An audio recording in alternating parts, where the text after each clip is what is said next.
Fazendo uma revisão de pontos principais que a gente abordou na última live sobre o contrato verde e amarelo, a gente precisa lembrar que ele é um contrato que tem idade limitada.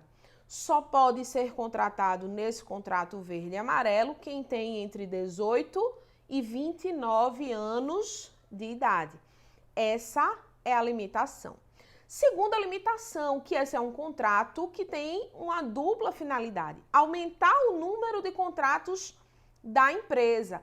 E, consequentemente, se o objetivo é aumentar o número de contratos da empresa, só vai poder haver contratação verde e amarelo se for para aumentar o número de empregados, e vai se fazer uma média entre janeiro e dezembro de 2019 para apurar quantos empregados em média a empresa tinha, para saber se ele vai poder contratar verde e amarelo, mas sempre limitado a 20% do total de número de empregados. A terceira, coisa importante desse contrato para a gente revisar antes de continuar tratando sobre o tema, é o fato de que ele é um contrato por prazo determinado. E sendo um contrato por prazo determinado, ele só pode viger pelo prazo máximo de 24 meses. Com relação aos contratos por prazo determinado da CLT em geral, ele tem uma diferença, que é o fato de poder ser prorrogado sem limitação de quantidades. Então, você pode fazer por 30, renovar por 60, renovar por 30, renovar por 30, ou fazer 60, renovar 60, ilimitadamente, porque não há a aplicação dessa limitação legal, mas o prazo máximo é de 24 meses. E mais, esse é um contrato que tem como finalidade promover, ampliar as ofertas de trabalho para quem vai ter o primeiro emprego anotado na carteira de trabalho. Então, é só para essas pessoas que é possível a aplicação do contrato verde e amarelo, haja vista que a intenção é promover a oportunidade do primeiro emprego. Lembrando que a lei excluiu como experiência prévia, ou seja, mesmo que existam algumas anotações na carteira anteriormente, elas não serão contadas se se tratar de um contrato de aprendizagem, de um contrato de experiência, de um contrato intermitente ou de um contrato de avulso. Então, se for intermitente, aprendiz, avulso ou contrato de experiência, essas contratações não serão impeditivos de que esse empregado tenha o contrato verde e amarelo formalizado. Mas se ele já tiver experiência, já tiver alguma anotação na carteira de trabalho que não seja dentro dessas exceções, não é possível mais fazer a contratação na modalidade verde e amarelo. Essas foram algumas das principais observações que a gente fez na última live, e hoje a gente vai seguir para outros pontos que não foram ainda abordados e conversados em nenhuma das nossas 3 lives que fizemos sobre esse assunto. O primeiro ponto que eu queria abordar hoje é o fato de que a jornada desse trabalhador no contrato verde e amarelo, ela fica regrada nos mesmos moldes dos outros contratos por prazo indeterminado, mas o legislador fez questão, o presidente, na medida provisória, fez questão de deixar registrado que é possível haver compensação de jornada, inclusive aquela tácita que veio com a reforma trabalhista. Então, pode haver o acordo tácito relacionado à jornada de trabalho, pode haver banco de horas. Então, está totalmente livre essa compensação de jornada, a utilização de banco de horas para esse trabalhador verde e amarelo. E havendo a extinção do contrato sem a compensação de todas as horas do banco, ele deve receber o valor dessas horas como horas extraordinárias. Não muda muito, aliás, não muda nada em regra para os trabalhadores contratados por prazo indeterminado. Agora, queria chamar a atenção para o fato de que ficou prevista nessa MP também a possibilidade de utilização daquele acordo extrajudicial que foi instituído lá na reforma trabalhista, mais precisamente a homologação do acordo extrajudicial. Ficou estabelecido nessa medida provisória que essa homologação de acordo extrajudicial pode ser utilizada pelo empregador para que seja reconhecido o cumprimento das obrigações trabalhistas relacionadas ao contrato verde e amarelo. Da forma como está redigido, fica um pouco estranho, porque parece que ficou autorizada a utilização da Justiça do Trabalho como agente homologador. É como se o empregador quisesse ter uma confirmação de que cumpriu tudo dentro desse contrato verde e amarelo, ele poderia fazer um acordo extrajudicial com o empregado para reconhecer esse cumprimento das obrigações ao longo do contrato verde e amarelo. Ora, essa não é a finalidade específica dessa homologação de acordo extrajudicial. Portanto, fica uma crítica, porque não é esse o objetivo. A homologação de acordo extrajudicial é para as hipóteses em que, havendo algum direito que não foi pago ao longo do contrato de trabalho, as partes podem ajustar um valor correspondente à quitação desses direitos e requerer ao juiz que homologue esse acordo. O acordo extrajudicial homologado pela Justiça do Trabalho não foi criado para substituir a homologação do sindicato e nem foi criado para comprovar a quitação do que foi pago ao longo do contrato. Então, fica aí uma observação com relação a essa previsão, mas foi a vontade do editor, né, da medida provisória. Eu apenas deixo a ressalva nesse tocante. Agora, uma novidade que foi criada por essa medida provisória e que, de fato, eu temo que posteriormente seja estendida a todos os outros trabalhadores, é a criação do seguro por exposição a perigo. Esse seguro por exposição a perigo seria nas hipóteses em que o trabalhador verde e amarelo, desse contrato verde e amarelo, trabalhe em exposição a risco que gera o pagamento da periculosidade. O empregador, ao invés de fazer o pagamento da periculosidade normalmente ao empregado, e como é o pagamento da periculosidade? O percentual de 30% sobre o salário base do empregado. Então, regra geral, a periculosidade é 30% sobre o salário base do empregado. E o que é que essa medida provisória faz? Ela permite que o empregador, ao invés de pagar a periculosidade de 30% sobre o salário base daquele empregado que trabalha exposto a risco, ele faça um seguro por exposição a perigo para o caso de morte, para o caso de dano corporal, estético, moral, e nessas hipóteses o trabalhador receberia o seguro, mas a contratação desse seguro não afasta a possibilidade de receber indenização do empregador sempre que ficar comprovada a culpa ou dolo do empregador dentro do acidente. E esse seguro vai compensar o pagamento da periculosidade. Como assim, Juliana? Sempre que o empregador optar por contratar esse seguro, a periculosidade deixa de ser paga no percentual de 30% e será paga no percentual de 5% apenas sobre o salário base do empregado. Isso para o contrato verde e amarelo. Então, nesses contratos, se o empregador optar por contratar o seguro por exposição a perigo, ele, ao invés de pagar os 30% de periculosidade ao empregado ao longo do contrato verde e amarelo, ele vai pagar apenas 5% de adicional de periculosidade incidente sobre o salário base.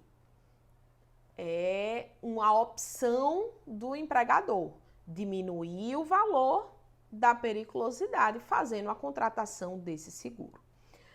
E mais, essa medida provisória, ela faz uma modificação no conceito que o TST implementou com relação ao pagamento desse adicional de periculosidade. Como assim, Juliana?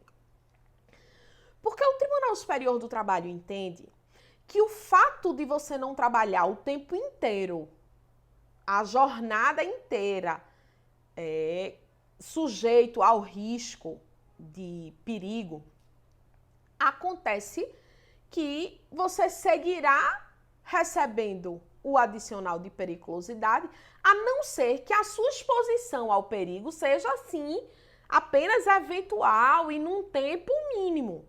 Mas não sendo essa hipótese, você segue recebendo o adicional de periculosidade, mesmo que você não passe a jornada inteira exposta ao perigo. O que é que essa medida provisória faz? Ela estabelece que só receberá o adicional de periculosidade quem ficar exposto ao perigo por pelo menos 50% do tempo da jornada de trabalho. Então, aquelas pessoas que não passam, pelo menos 50% do tempo da jornada exposto ao perigo, ela não vai receber o adicional de periculosidade. Se ela ficar exposto pelo menos 50%, ao perigo, 50% da jornada ao perigo, ela recebe a periculosidade. A periculosidade seguirá sendo de 30% sobre o salário base, a não ser que o empregador opte pelo seguro por exposição a perigo e optando pela contratação do seguro, novamente eu repito, o adicional de periculosidade será de apenas 5%. Então, fica aí uma observação importante com relação a esse contrato verde e amarelo que nós não tínhamos abordado na última semana, até porque era um ponto específico que demandava mais um tempinho e eu deixei para conversar com vocês no dia de hoje. Mas algumas novidades apareceram também nessa MP 905, mas a partir de agora a gente deixa de falar exclusivamente do contrato verde e amarelo e passa a falar nos contratos de trabalho em geral. A gente sabe que a Lei 13.467 fez algumas observações importantes com relação ao prêmio e que, posteriormente, essas regras de prêmio tinham sido atingidas pela medida provisória, que não foi validada, aquela que trabalhava com a reforma trabalhista, e com isso a gente estava com a previsão ilimitada de pagamento de prêmios ao longo do contrato de trabalho. A CLT apenas observava que esse prêmio deveria ser pago tanto em dinheiro, quanto em serviço, quanto em benefício, de qualquer forma, mas por um resultado, por um desempenho extraordinário do empregado. Não tinha quantidade de vezes, não tinha observação de como seria aferida essa circunstância de desempenho extraordinário ou não. E isso trouxe, ao longo desse tempo, uma insegurança grande e relevante com relação ao pagamento do prêmio. Por que eu digo isso? Dentro da doutrina e da própria jurisprudência, a gente tinha uma controvérsia no que diz respeito à possibilidade de se estabelecer o que era ordinário. Muita gente pagava prêmio e entendia que o prêmio estava sendo pago quando o empregado atingisse tal meta que tinha sido estabelecida pelo empregador. Então, se o trabalhador atingisse a meta X, ele receberia um prêmio por ter atingido a meta. Acontece que quando a gente está estabelecendo uma meta, o desempenho não é necessariamente extraordinário, porque quando eu fixo essa meta para que ele bata, se ele bate a meta, esse é o desempenho que eu esperava que ele batesse. Esse era o desempenho ordinário. Então, muitos juízes, inclusive na doutrina a gente encontra muitos defensores de que se houvesse estipulação de valor, de teto para pagamento do prêmio, não seria propriamente prêmio, mas seria salário, porque não teria natureza de reconhecimento por desempenho extraordinário. Então, esse problema com relação ao prêmio era muito presente e a insegurança jurídica com relação a esse pagamento também. O que é que fez, portanto, a MP 905? Ela disse o seguinte: primeiro, prêmios só podem ser pagos aos empregados. Então, os terceirizados, as pessoas jurídicas contratadas, os autônomos, né, contratados pelo empregador, não podem receber prêmios, não podem estar incluídos dentro da previsão de prêmios. Prêmios só para empregados. Outra coisa que ficou estabelecida nessa medida provisória é que o ordinariamente esperado pelo empregador pode ser definido. E a partir daí, se for ultrapassado o que é ordinariamente esperado, e esse ordinariamente esperado pode ser definido de forma discricionária pelo empregador, estabelecido esse ordinário, se for ultrapassado esse limite do que foi ordinariamente esperado, já se estaria autorizando o pagamento de prêmios.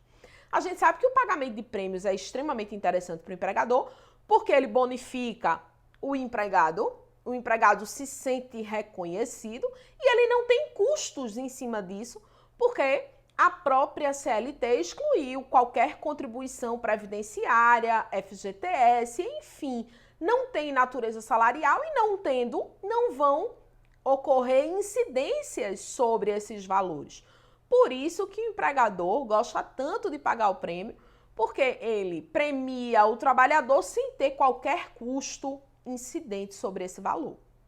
E aí, quando a gente vai para a MP, fica muito claro que passa a ficar autorizada a possibilidade de que o empregador, de forma discricionária, estabeleça o que é que ele acha que é ordinariamente esperado, e a partir daí fica o extraordinariamente esperado, justificando o pagamento da premiação.